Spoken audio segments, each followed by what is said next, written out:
Hi everyone, this is Vibin from Evika. നമ്മുടെ ഇന്നത്തെ apple ന്യൂസിൽ കുറേയധികം എക്സൈറ്റിംഗ് ആയ ന്യൂസുകളും അതോടൊപ്പം റിപ്പോർട്ട്സും ഞാൻ നിങ്ങളോട് ഷെയർ ചെയ്യുന്നുണ്ട്. ഇതേപോലെ റെഗുലറായിട്ട് ആപ്പിളിലെ അപ്ഡേറ്റ്സും ബാക്കി കാര്യങ്ങളാണെങ്കിൽ നമ്മുടെ ചാനൽ ഇപ്പം തന്നെ സബ്സ്ക്രൈബ് ചെയ്യുക. ഏറ്റവും പുതിയ അപ്ഡേറ്റ്സും ലീക്സും ടിപ്സും ട്രിക്സും എല്ലാം നിങ്ങൾക്ക് നമ്മുടെ ചാനലിൽ കിട്ടും. നമുക്ക് ഈ ഒരു കൊല്ലം 1 million സബ്സ്ക്രൈബേഴ്സ് ഹിറ്റ് ചെയ്യണം. സോ ഇപ്പം തന്നെ നിങ്ങൾ സബ്സ്ക്രൈബ് എന്ന് ഉറപ്പെടുത്തുക. നിങ്ങളുടെ എല്ലാ ആപ്പിൾ ഫ്രണ്ട്സിനും ചാനൽ ഷെയർ കൊടുക്കുക. ആൻഡ് ദിസ് ഇസ് വിപിൻ സേവ്യ. Welcome back to എവിക്ക.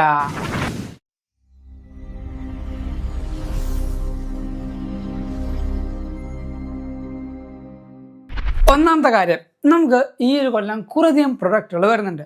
അതിൽ ഏറ്റവും കൂടുതൽ ആൾക്കാർ ഫോക്കസ് ചെയ്യാൻ പോകുന്നതും ഐഫോണിലായിരിക്കും. ഐഫോൺ 18 പ്രോയിലെ സൈഡിലേക്ക് ഈ പറയുന്ന പഞ്ച് അല്ലെങ്കിൽ കീ പഞ്ച് ഹോളിൻ്റെ ചെറിയൊരു ക്യാമറ കട്ടൗട്ട് വരും നമുക്ക് റിപ്പോർട്ട് കിട്ടിയായിരുന്നു സൈഡിൽ, ഫോണിൻ്റെ സൈഡിലായിട്ട്. പക്ഷേ ഇപ്പോൾ കിട്ടിയ റിപ്പോർട്ട് അനുസരിച്ച് അത് വേറെ ഒരു സ്ഥലത്തേക്കും പോകുന്നില്ല, നടുക്ക് തന്നെ നമുക്ക് ആ ക്യാമറ കട്ടൗട്ട് ഉണ്ടാവും എന്നാണ് കിട്ടിയ റിപ്പോർട്ട്. ഞാൻ അതിലാണ് വിശ്വസിക്കുന്നത്. കാരണം ആപ്പിൾ ഒരിക്കലും ഇതിൻ്റെ സൈഡിലേക്ക് കൊണ്ടുപോയി വെക്കാനുള്ള ചാൻസ് ഭയങ്കര കുറവാണ്. അതിനൊരു സോളിഡ് റീസൺ ഞാൻ നിങ്ങളോട് പറയാം. അത് കറക്റ്റാണെങ്കിൽ മാത്രം നിങ്ങൾ താഴത്ത് കമൻറ്റ് ചെയ്യും, ഇല്ലെങ്കിൽ നിങ്ങളുടെ അഭിപ്രായം താഴത്ത് എന്തായാലും നിങ്ങൾ താഴത്ത് കമൻറ്റ് ചെയ്യും. ആപ്പിളിൻ്റെ ഒരു വൺ ഓഫ് ദ ഫേമസ് ഒരു മെക്കാനിസമാണ് സെൻട്രൽ സ്റ്റേജ് എന്ന് പറയുന്നത്, അല്ലേ? ഐപാഡിൽ ആദ്യം സൈഡിലായിരുന്നു ക്യാമറ ഉണ്ടാകുക. അതിനുശേഷം അവർ താഴത്ത് സെൻറ്ററിൽ കൊണ്ടുവന്ന് വെക്കാൻ കാരണം ഐപാഡ് യൂസ് ചെയ്ത് ഫേസ് ടൈം ചെയ്യുമ്പോൾ ഒരു സെൻട്രൽ സ്റ്റേജ് അല്ലെങ്കിൽ ആ ഒരു പേര് ഡിഫൈൻ ചെയ്യുന്ന സെൻറ്ററിൽ വന്നാലാണ് അതിനൊരു ഫുൾ കംപ്ലീറ്റ് പൊട്ടൻഷ്യൽ അൺലോക്ക് ആവുള്ളൂ. സോ സൈഡിലേക്ക് പോയി കഴിഞ്ഞാൽ ആ ഒരു സെൻട്രൽ സ്റ്റേജ് എന്ന് പറഞ്ഞ പേര് പോകില്ലേ? ആ പേര് പോകുന്നത് മാത്രമല്ല, കറക്റ്റ് അലൈൻമെൻറ്റും ആപ്പിളിൻ്റെ ആ ഒരു കറക്റ്റ് വീഡിയോ കോൾ ചെയ്യുമ്പോഴുള്ള ലുക്കും ആ ഒരു അലൈൻമെൻറ്റും മാറിപ്പോകും. സെൻട്രലാണ് നമ്മൾ ഫോൺ പിടിക്കുമ്പോൾ എപ്പോഴും നമ്മൾ സെൻട്രലൈസ്ഡ് ആയിട്ട് നിൽക്കും. സോ ആ ഒരു ഓപ്ഷൻ വരില്ല എന്നാണ് എൻ്റെ ഒരു നിഗമനം. വന്നാൽ മാറ്റം, ഇല്ലെങ്കിൽ ആ ഒരു കംപ്ലീറ്റ് നേരത്തെ ഉണ്ടായ ആ ഒരു സെയിം സെൻട്രൽ സ്റ്റേജ് ഫീച്ചേഴ്സ് നമുക്ക് കുറച്ചും കൂടെ ബെറ്റർ ആയിട്ട് യൂസ് ചെയ്യാൻ പറ്റും. നിങ്ങളുടെ അഭിപ്രായം എന്താണ്? താഴത്ത് കമൻറ്റ് ചെയ്യും. അതോടൊപ്പം എയർ ടാഗിൻ്റെ ഒക്കെ സെക്കൻഡ് ജനറേഷൻ വരുന്നുണ്ടെന്ന് കേട്ടു. അതിൻ്റെ കൂടെ തന്നെ ഇത് വായിൽ ഉപ്പിട്ടിട്ട് കേട്ടാൽ മതി, യാതൊരു ഉറപ്പുമില്ല. ഇതൊക്കെ നമുക്ക് ഇടുന്ന ലീക്സും റൂമേഴ്സൊക്കെയാണ്. ആപ്പിൾ ഒരു പുതിയ കാര്യം ഡെവലപ്പ് ചെയ്തുകൊണ്ടിരിക്കുകയാണ്. എയർ ടാഗിൻ്റെ ഒക്കെ സൈസ്, നമ്മുടെ ബാഡ്ജ് ഒക്കെ ഈ മൈക്കിൻ്റെ ഒക്കെ സൈസ് ഉള്ള പോലത്തെ ഒരു ചെറിയ ബാഡ്ജ് ആപ്പിൾ ക്രിയേറ്റ് ചെയ്യാണ് വിത്ത് ക്യാമറാസ്. എങ്ങനെയാണ്? 2 ക്യാമറ, അതിൻ്റെ അടിയിൽ 2 ക്യാമറ ഉണ്ടാവും. രണ്ടും അൾട്രാ വൈഡ് അല്ലെങ്കിൽ വൈഡ് ആംഗിൾ ആയിരിക്കും വിത്ത് സ്പീക്കർ. എന്തിനാണെന്ന് വെച്ചാൽ നമുക്ക് വീഡിയോസും ഫോട്ടോസൊക്കെ എടുക്കാൻ വേണ്ടി ഒരു ചെറിയ ബട്ടണൊക്കെ ഉണ്ടായിട്ട് ഒരു AI ഇൻ്റഗ്രേറ്റഡ് ആയിട്ടുള്ള ചെറിയൊരു ടാഗ് ആപ്പിൾ ക്രിയേറ്റ് ചെയ്യുന്നുണ്ട്. ഇപ്പോൾ സ്മാർട്ട് ഗ്ലാസ്സസും എയർ ഗ്ലാസ്സസൊക്കെ വരുന്ന പോലെ തന്നെ കുറച്ചും കൂടെ എൻഹാൻസ്ഡ് ആയിട്ട് നമുക്ക് എവിടെയും ക്യാരി ചെയ്യാൻ പറ്റുന്ന ഒരു ഡിവൈസ് ആപ്പിൾ ക്രിയേറ്റ് ചെയ്യുന്നുണ്ട് എന്നൊരു റിപ്പോർട്ട് ചെയ്യുന്നുണ്ട്. അതിൻ്റെ കൂടെ തന്നെ ആപ്പിൾ കുറച്ചധികം പ്രൊഡക്റ്റുകൾ റിലീസ് ചെയ്യുമ്പോൾ അതിൽ കുറച്ച് ഫണ്ടമെൻ്റലായിട്ട് പുതുതായിട്ടും ആപ്പിൾ ഒരു പ്രൊഡക്റ്റ് കൊണ്ടുവരുന്നത്. അതിൽ ഒന്നാമത്തെ ആപ്പിളിൻ്റെ ഒരു സ്മാർട്ട് ഹോം ഹബ്ബ് എന്ന് പറയുന്നത്. കുറേ നാളെ നമ്മൾ അതിൻ്റെ ലീക്ക് കേൾക്കുന്നു, ഇപ്പോൾ വരും, നാളെ വരും, മറ്റന്നാൾ വരും, പക്ഷേ ഇപ്പോഴും വന്നിട്ടില്ല. വരുന്ന റിപ്പോർട്ട് അനുസരിച്ച് 2026 ആപ്പിൾ കൊണ്ടുവരാൻ പോകുന്നത് ഒരു ചെറിയ ഐപാഡിൻ്റെ 7 ഇഞ്ച് സ്ക്രീനും ഒരു ഹോം പോണ്ട് സ്പീക്കേഴ്സൊക്കെ വെച്ചിട്ടുള്ള ഒരു ഹോം പാഡ്, അല്ലെങ്കിൽ ഈ പറഞ്ഞ ഹോം സെക്യൂരിറ്റിക്ക് വേണ്ടിയുള്ള സ്മാർട്ട് ഹബ്ബ് ഒരു സംഭവം ആപ്പിൾ കൊണ്ടുവരുന്നുണ്ട്. അതിൻ്റെ കൂടെ തന്നെ സ്മാർട്ട് കീസ്, ഡോർ കീസ് ഇല്ല, നമ്മുടെ വാതിലൊക്കെ വെക്കുന്ന ഡോർ കീസ്, അതും ആപ്പിൾ ഇൻട്രൊഡ്യൂസ് ചെയ്യുന്നത് പറഞ്ഞേക്കുന്നുണ്ട്. ഈ ഒരു സെയിം ആപ്പിളിൻ്റെ ഹോം ഹബ്ബില്ലേ, ഈ ഹോം ഹബ്ബായിട്ട് കുറച്ചും കൂടെ കണക്റ്റീവ് ആക്കുന്ന, അതായത് എക്കോ സിസ്റ്റം കംപ്ലീറ്റ് ചെയ്യുന്ന ഡോർബെൽ, സ്മാർട്ട് ഡോർബെൽ ഉണ്ടാക്കും എന്ന് കേൾക്കുന്നുണ്ട്. പക്ഷേ അങ്ങനത്തെയൊക്കെ പ്രൊഡക്റ്റുകൾ ആപ്പിൾ ഉണ്ടാക്കുമോ എന്ന് എനിക്കൊരു ഡൗട്ട് ഉണ്ട്. മേ ബി ഇതൊക്കെ വരുമെന്ന് പറയുന്ന കാര്യങ്ങളാണ്. വന്നാൽ നമുക്ക് എന്താണ് എൻ്റെ പുതിയ മാറ്റം എന്നറിയാൻ പറ്റും. അടുത്ത പ്രൊഡക്റ്റാണ് A18 Pro ചിപ്സെറ്റ് വെച്ച് വരുന്ന മാക്ബുക്കിൻ്റെ പുതിയ സീരീസ് എന്ന് പറയുന്നത്. ഏറ്റവും ചീപ്പസ്റ്റ് ആയിട്ട് നമുക്ക് കിട്ടാൻ പോകുന്ന മാക്ബുക്കിൻ്റെ എൻട്രി ലെവൽ ഡിവൈസ് ആയിട്ട് വരാൻ പോകുന്നതും ഈ ഒരു മാക്ബുക്കാണ്. അടുത്തത് ഐഫോൺ ഫോൾഡ് എന്ന് പറയുന്നത്. ഐഫോൺ ഫോൾഡ് എന്ന് പറയുന്നുണ്ട്, ഐഫോൺ അൾട്ര എന്ന് പറയുന്നുണ്ട്. ഈ 2 പേരിലും ഇപ്പോൾ എന്താ പറയുക, ഡിവൈസുകൾക്ക് റെൻഡേഴ്സ് വരുന്നുണ്ട്. വേറൊന്നുമില്ല, ഫ്ലിപ്പല്ല, ഫോൾഡ് മോഡലിൽ ആപ്പിൾ ഒരു പുതിയ അൾട്ര ലക്ഷറി ഡിവൈസാണ് ഐഫോൺ ഫോൾഡ് എന്ന് പറയുന്നത്. അതിൻ്റെ കൂടാതെ തന്നെ AR VR ഗ്ലാസസും ആപ്പിൾ കൊണ്ടുവരും എന്ന് കേൾക്കുന്നുണ്ട്. ഇപ്പോൾ വിഷൻ പ്രോ വന്നു, 2 വന്നു, ഇനി AR ഗ്ലാസസും കൂടെ ആപ്പിൾ പ്രിപ്പയർ ചെയ്യുന്നുണ്ട്. കുറച്ച് നാൾ ഡെവലപ്മെൻറ്റ് ഉണ്ട് എന്നൊക്കെ പറഞ്ഞേക്കുന്നുണ്ട്. 2026 WW26 നമുക്ക് കാണാൻ പറ്റും. പുതിയ iOS 27 വരുന്ന AIയുടെ ചേഞ്ച് ഗൂഗിളായിട്ട് ഇപ്പോൾ ക്ലബ് ചെയ്തിട്ടുണ്ട്. ആ ഒരു ചേഞ്ച് നമുക്ക് എന്തായാലും ഉറപ്പിക്കാം. പക്ഷേ ഇപ്പോൾ എൻ്റെ ന്യൂസ് വീഡിയോ കാണുന്ന എല്ലാവർക്കും അറിയാം, ഞാൻ കുറച്ച് നാൾക്ക് മുമ്പ് എൻ്റെ ന്യൂസ് വീഡിയോ തന്നെ പറഞ്ഞു ആപ്പിളിലെ സിറി ഒരു ചാറ്റ് ബോട്ടായിട്ട് കൊണ്ടുവരണം എന്ന്. ഫോർ എക്സാമ്പിൾ നമ്മുടെ ചാറ്റ് ജിപിറ്റിയും ഗൂഗിൾ ജെമിനിയൊക്കെ ഉള്ള പോലെ ഒരു ചാറ്റ് ചെയ്യാൻ പറ്റി. നമ്മൾ ഇപ്പോൾ ഒരിക്കലും സിറിയായിട്ട് ചാറ്റ് ചെയ്യാൻ പറ്റില്ല. അങ്ങനത്തെ ഒരു ചാറ്റ് ബോട്ട് കൊണ്ടുവന്ന് ഞാൻ കുറേ വട്ടം ഞാൻ പറഞ്ഞത്. ഫൈനലി നമുക്കൊരു റിപ്പോർട്ട് അനുസരിച്ച് ആപ്പിളിൻ്റെ സിറിക്ക് ഒരു ചാറ്റ് ബോട്ട് ക്രിയേറ്റ് ചെയ്യാൻ പോവാണ്. എന്തിനു വേണ്ടി? പേഴ്സണൽ കോണ്ടെക്സ്റ്റും ബാക്കി കാര്യങ്ങളും അറിയാനും ഓർത്തിരിക്കാനും വേണ്ടിയുള്ള ഒരു ചാറ്റ് ബോട്ട് ആപ്പിൾ സിറിക്ക് വേണ്ടി ഉണ്ടാക്കാൻ പോവാം. ഇത് പവർ ചെയ്യുന്നത് മേ ബി ഗൂഗിൾ തന്നെയായിരിക്കും, അല്ലെങ്കിൽ ഗൂഗിളിൻ്റെ ടെക്നോളജിയും ബാക്കി പാരാമീറ്റേഴ്സ് ആയിരിക്കും യൂസ് ചെയ്യുന്നത്. But finally as A apple user നമുക്ക് അങ്ങനെ കുറേ കാര്യങ്ങളൂടെ വരികയാണെങ്കിൽ ഒരു പേഴ്സണൽ കോണ്ടെക്സ്റ്റ് അറിയുന്ന ഒരു പേഴ്സണൽ അസിസ്റ്റൻറ്റ് നമ്മുടെ കാര്യങ്ങൾ മാത്രം കൂടുതൽ നോക്കി നമ്മുടെ കാര്യങ്ങൾ മാത്രം കൂടുതൽ പരിഗണിക്കുകയും അറിയാൻ പറ്റുന്ന കുറേ ഒരു എന്താ പറയുക ടെക്നോളജിയും പുതിയ ഇൻഫോർമേഷനുള്ള AI ചാറ്റ് ബോട്ടും കൂടെ നമുക്ക് വരികയാണെങ്കിൽ, അതും പേഴ്സണലായിട്ട് നമുക്ക് വരികയാണെങ്കിൽ കുറച്ചും കൂടെ ബെനിഫിഷ്യൽ ആവാൻ നമുക്ക് കാരണവും ആൻഡ് മിസ്യൂസ് ചെയ്യാനും കാരണമുണ്ട്, നന്നാവാനും കാരണമുണ്ട്. എപ്പോഴും നന്നായിട്ടുള്ള കാര്യങ്ങൾക്ക് വേണ്ടി AI യൂസ് ചെയ്യുക. ഇപ്പോൾ കുറേയധികം ന്യൂസുകളും കംപ്ലയിൻസും ഡീപ്പ് ഫേക്ക് അതേപോലെ ഫേസ് സ്വാപ്പ് ചെയ്യുക, ബോഡി സ്വാപ്പ് ചെയ്യുക, അങ്ങനെയൊക്കെ ഉണ്ട്.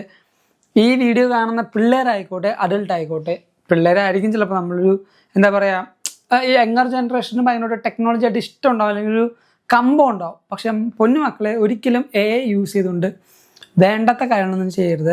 നിങ്ങൾ ചെയ്യുകയാണെങ്കിൽ നിങ്ങളുടെ വീട്ടിലും ഇതേപോലെ അമ്മയും പെങ്ങളൊക്കെ ഉണ്ടെന്ന് ഓർത്ത് വെക്കുക. വേറൊരാൾ ചെയ്താൽ നിങ്ങൾക്ക് നോവൂലേ? നിങ്ങൾ ചെയ്താൽ വേറൊരാൾക്കും നോവും. അത് ഓർത്ത് വെക്കുക. നമ്മൾ എന്തെങ്കിലും ഉണ്ടെങ്കിൽ പറഞ്ഞു തീർക്കാം, അല്ലെങ്കിൽ എന്തെങ്കിലും ഉണ്ടെങ്കിൽ നമുക്ക് ദേഷ്യപ്പെടാം.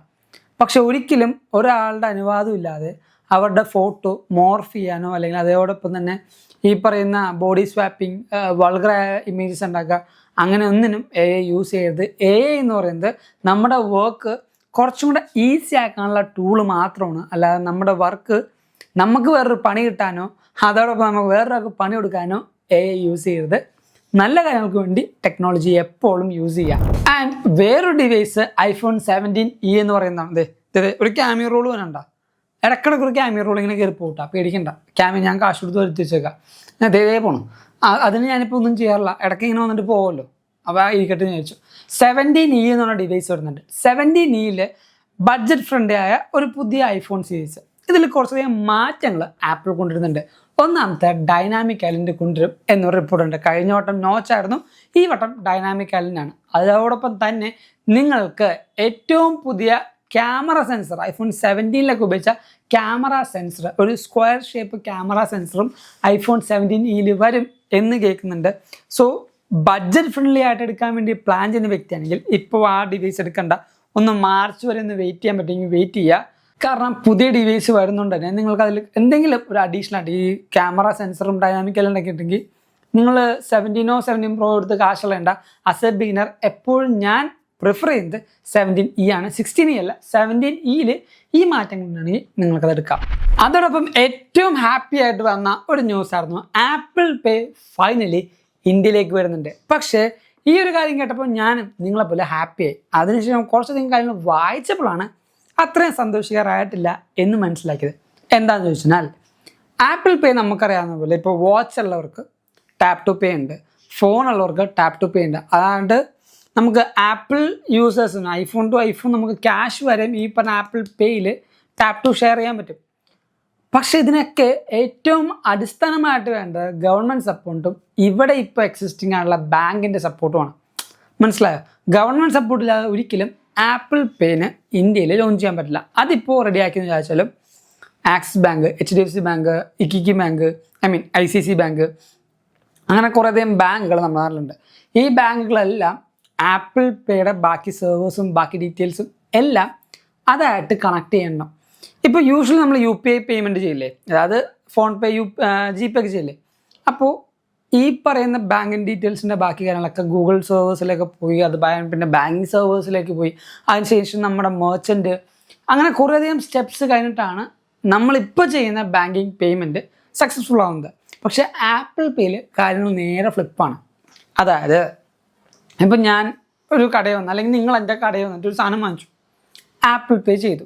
ആപ്പിൾ പേ ചെയ്യുമ്പോൾ നിങ്ങളുടെ ഡിവൈസിനൊരു കറക്റ്റ് ഒരു യൂണീക്ക് കോഡ് ഉണ്ടാവില്ലേ, ആ ഒരു ബാങ്കിങ് ഡീറ്റെയിൽസും ബാക്കി കാര്യങ്ങളും എല്ലാം ഒരു സ്പെഷ്യൽ ടോക്കണായിട്ട് എൻ്റെ ഡിവൈസിലേക്ക് വരുള്ളൂ. അല്ലാതെ നിങ്ങളുടെ ഒരു ഡീറ്റെയിൽസ് എനിക്ക് കിട്ടില്ല. ബാങ്കിൻ്റെ ഡീറ്റെയിൽസോ അല്ലെങ്കിൽ ഒരു പേയ്മെൻറ്റ് ഡീറ്റെയിൽസോ കിട്ടില്ല. നിങ്ങൾ ചെയ്തതിൻ്റെ പേയ്മെൻറ്റ് എനിക്ക് ക്രെഡിറ്റ് ആവുന്നത് ഒരു സ്പെഷ്യൽ ടോക്കണായിട്ടാണ്. അതുകൊണ്ട് തന്നെ എപ്പോഴും എൻക്രിപ്റ്റഡ് ആയിരിക്കും. അതിൻ്റെ കൂടാതെ തന്നെ ഞാൻ അറിഞ്ഞത് ആപ്പിൾ പേ നിങ്ങൾക്ക് ഇൻ്റർനെറ്റ് ഇല്ലെങ്കിലും യൂസ് ചെയ്യാൻ പറ്റും എന്നൊരു റിപ്പോർട്ടും ഞാൻ കേട്ടു. സോ അൾട്ടിമേറ്റ്ലി ഈ പറഞ്ഞ ഐഫോൺ യൂസേഴ്സിന് ആപ്പിൾ പേ ഇന്ത്യയിലേക്കും കൂടെ വരികയാണെങ്കിൽ അവരുടെ പേയ്മെൻറ്റും ബാക്കി കാര്യങ്ങളും ഫ്ലോലെസ് ആയിട്ട് നടക്കും. ഏറ്റവും ആദ്യം ലോഞ്ച് ചെയ്യാൻ പോകുന്നത് ഇൻ്റർനെറ്റിൽ കൂടെ നമ്മൾ പേ ചെയ്യില്ലേ. ഇപ്പോൾ സേ ഫോർ എക്സാമ്പിൾ നമ്മുടെ ആമസോൺ അങ്ങനെയൊക്കെ നമ്മൾ പേയ്മെൻറ്റ് ചെയ്യുമ്പോൾ ഫോണിൽ കൂടെ UPI പേയ്മെൻറ്റ് ചെയ്യും. അതിന് പകരം ആപ്പിൾ പേ വരും. സോ ഐഫോൺ യൂസേഴ്സിന് നമ്മുടെ ഈ പറഞ്ഞ ടച്ച് ID വെച്ചോ അല്ലെങ്കിൽ ഫേസ് ID ഒക്കെ വെച്ച് ഒതൻറ്റിക്കേറ്റ് ചെയ്തിട്ട് പേയ്മെൻറ്റ് സ്നാപ്പ് ഓഫ് എ സെക്കൻഡിലും ചെയ്യാൻ പറ്റും. അടുത്തൊരു ന്യൂസ് എന്ന് പറയുന്നത് ഭയങ്കര എക്സൈറ്റിംഗ് ആയിട്ട് എനിക്ക് ഫീൽ ചെയ്തു. നിങ്ങൾക്കിപ്പോൾ പുറത്തുള്ള ആൾക്കാർക്കൊക്കെ ആണെങ്കിൽ $189 ഇന്ത്യൻ റുപ്പീസിലേക്ക് കൺവേർട്ട് ചെയ്യുമ്പോൾ ഏകദേശം 10,000 അല്ലെങ്കിൽ 20,000 രൂപയുടെ അടുത്ത് വരും, ചിലപ്പോൾ പോയിരിക്കും. പക്ഷേ ഈ $189 മുടക്കി ഒരു ആപ്പിൾ വാച്ചിൻ്റെ ബാൻഡ് വാങ്ങിക്കാൻ പറ്റും. ഇതെന്തിനാണ് വാങ്ങിക്കുന്നത് വെച്ചാൽ നൊമാഡ് എന്ന് പറഞ്ഞ കമ്പനിയുടെ ഐസ് ബ്ലൂ എന്ന് പറഞ്ഞ പുതിയ എഡിഷൻ ആപ്പിൾ വാച്ചിൻ്റെ ബാൻഡ് അവർ റിലീസ് ചെയ്തിട്ടുണ്ട്. ഇതിൻ്റെ ഏറ്റവും വലിയ എക്സ്ക്ലൂസിവിറ്റി എന്ന് പറയുന്നത് ഇത് രാത്രി തിളങ്ങും. ഒരു പ്രത്യേക ബ്ലൂയിഷ് കളർ. നമ്മുടെ ആക്വാമാൻ സിനിമ കണ്ടോ DC-യുടെ, അല്ലെങ്കിൽ സൂപ്പർമാനൊക്കെ കണ്ടോ? അപ്പോൾ ക്രിപ്റ്റോണിയത്തിനൊക്കെ ഒരു പച്ച കളറില്ലേ, ആ പച്ച കളറിൻ്റെ ഒരു ഇതേപോലത്തെ ഒരു റോയൽ ബ്ലൂ കളർ, ഒരു ഫാന്റാസ്റ്റിക് ആയിട്ടുള്ള ഒരു ഫീൽ ഗുഡ് ആയിട്ടുള്ള ഒരു ബ്ലൂ കളർ ഉണ്ട്, ഒരു ഐസ് ബ്ലൂ എന്ന് പറയുന്നത്. ശരിക്കും നമ്മൾ അന്റാർട്ടിക്കിലൊക്കെ പോകുമ്പോൾ ആ ഒരു ബ്ലൂ കാണാൻ പറ്റും. ആ ഒരു സെയിം കളർ ഫീൽ ചെയ്യുന്ന നൊമാഡിൻ്റെ ആപ്പിൾ വാച്ച് ബാൻഡ് റിലീസ് ചെയ്തിട്ടുണ്ട്. എന്ത് ഭംഗിയെന്ന് പറയുമോ അതൊക്കെ കാണാൻ. $200. I know it's kind of expensive for a Apple Watch. പക്ഷെ അത് ഇട്ട് കഴിഞ്ഞാൽ എല്ലാവരും നോക്കും ആ സാധനം. നമ്മുടെ ഇന്ത്യയിൽ ഇത് വരുമോ എന്ന് എനിക്കറിയില്ല, പക്ഷേ കാശ് ഉണ്ടാക്കിയത് വാങ്ങിക്കായിരുന്നു. അത്രയും ബ്യൂട്ടിഫുൾ ആയൊരു സാധനമാണ്. പക്ഷേ നിങ്ങൾ അമേരിക്കയിലോ ഈ പറയുന്ന കാനഡയിലോ ദുബായിലോ ഈ വീഡിയോ കാണുന്നുണ്ടെങ്കിൽ അവിടെ നിങ്ങൾക്കിത് വാങ്ങിക്കാൻ പറ്റുമെങ്കിൽ ഒന്ന് വാങ്ങിക്കാൻ. എനിക്കതിന് പിക്കൊന്ന് അയച്ചാൽ, വീഡിയോ ഒക്കെ ഒന്ന് അയച്ചാൽ എനിക്ക് കാണാമല്ലോ. എന്താത് ഇന്ത്യയിലത് കിട്ടുമെന്ന് എനിക്കറിയാൻ പാടില്ല. അങ്ങനെ ഒരു അടിപൊളി സാധനം ഇപ്പോൾ റിലീസ് ചെയ്തിട്ടുണ്ട് നമ്മുടെ നൊമാഡ് എന്ന് പറഞ്ഞ കമ്പനി. അതോടൊപ്പം തന്നെ ആപ്പിളിൻ്റെ ഐഫോൺ എയർ റിലീസ് ചെയ്തപ്പോൾ കുറേ പേര് അതിനെ ക്രിട്ടിസൈസ് ചെയ്തു. ഇതിപ്പോൾ ഹോണർ ഒരു ഫോൺ റിലീസ് ചെയ്തിട്ടുണ്ട്, പക്കാ ഡിറ്റോ. ഹോണർ എയർ എന്ന് പറഞ്ഞാൽ പക്കാ ഡിറ്റോ. അതിൽ ആകൊരു കാര്യം കുറച്ചധികം ബെറ്റർ ആയിട്ടുള്ള ക്യാമറയും 2-3 ക്യാമറയും, ബെറ്റർ ആയിട്ടുള്ള ബാറ്ററിയും 2-3 ക്യാമറയും കൂടുതലുണ്ട്. കളർ പോലും 17 Proൻ്റെ കളേഴ്സാണ് എടുത്തത്. കറക്റ്റ് മാർക്കറ്റിംഗ്, കറക്റ്റ് കളേഴ്സ് എല്ലാം ഐഫോൺ എയറിൻ്റെ ഡിറ്റോ, ഐഫോൺ 17 Proൻ്റെ ഡിറ്റോ. അതാണ് ഞാൻ പറയുന്നത്. ആരൊക്കെ എന്തൊക്കെ തലകുത്തി മറിഞ്ഞു നോക്കിയാലും ആപ്പിൾ എന്ന് പറഞ്ഞ കമ്പനി ആപ്പിളാണ്. കുറേ പേർക്ക് ഇപ്പോഴും പല റോൾ മോഡലാവുന്നത്.